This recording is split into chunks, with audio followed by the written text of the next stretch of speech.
โอเคครับก็กราบสวัสดีคุณผู้ชมทุกท่านด้วยนะครับก็ยินดีต้อนรับเข้าสู่เกม Lucky Neko นะครับผมซึ่งวันนี้ผมเอาทุนมาที่500นะครับเดี๋ยวผมจะเริ่มเป็นสัก7 บาทก่อนแล้วกันนะครับผมมาครับออโต้ไปเลยนะครับผมเปิดไปก่อนเลยครับคูณ6เข้าไปครับผม130จ้าไปต่อไหมไม่ไปต่อนะครับผมไม่เป็นไร151ครับมาครับคูณ4เข้าไปครับผม274ดิซูชิมาไปได้อยู่โอ้โหไม่ไหลนะครับเอาหน่อยเฮ้ยเกมเก่าในตำนานครับผมมาครับผมเบ็ด10ไปเลยครับ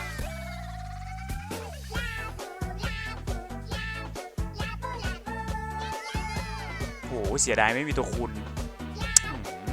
60ไม่มีตัวคูณซะงั้นโถมาหน่อยไหมเฮ้ยเจมาโอ้ยไปต่อครับคูณ6ไปครับยังไงโอ้ยไหลต่อครับผมแมวมาไวก็ได้แมวหรือไวก็ได้ช่อง3เนี่ยโอ้โหไปยังไงต่อล่ะเนี่ย321ครับผมไปครับค่อยๆเป็นค่อยๆไปครับผมอู้ยดอกนี้กู4เข้าไปครับ584เด้โอ้โหแต่ไม่ไหลต่ออย่างเซ็งเลยโถมายังเหลืออีก7ออโต้อะยังไงครับยังไงโอ้ไม่มีคูณอีกแล้วทำไมพอแบบจังหวะที่มันแตกมาแบบบึ้มบั้มเนี่ยมันไม่มีคูณมาเลย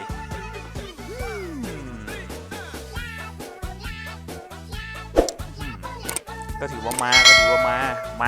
เดี๋ยวขอเพิ่มเบ็ดไปที่30เลยครับผม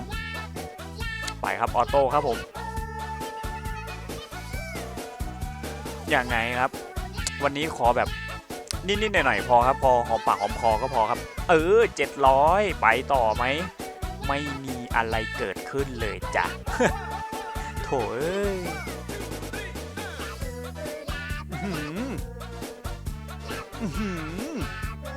มาดีจัดเลยคิวพัดโอ้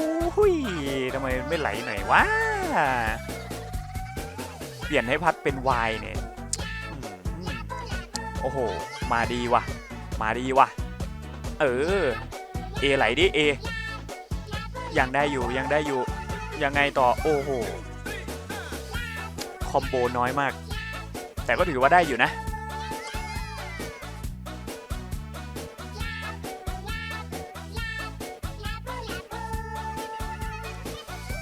ไปครับ10ออโต้พอมาดูดิจะถึง 5,000 ไม่เอาวันนี้ขอ 5,000 พอละ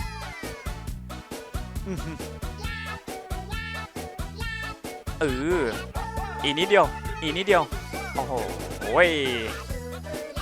เอา 5,000 ไหมขอ 5,000 พอครับวันนี้โอ้โหโอเคครับผม 5,000 เป็นที่เรียบร้อยนะครับผมก็พอหอมปากหอมคอแล้วกันเนาะวันนี้โหจากทุน500ครับตอนนี้ก็โผล่มาที่ 5,000 แล้วนะครับผมมาอีก2ออโต้ได้ไหมโอเคครับผมก็สำหรับใครที่ชอบคลิปนี้ก็อย่าลืมกดไลค์กด Subscribe ให้ผมด้วยแล้วกันนะครับผมไว้เจอกันใหม่คลิปหน้าสำหรับวันนี้สวัสดีครับผมบ๊ายบายจ้า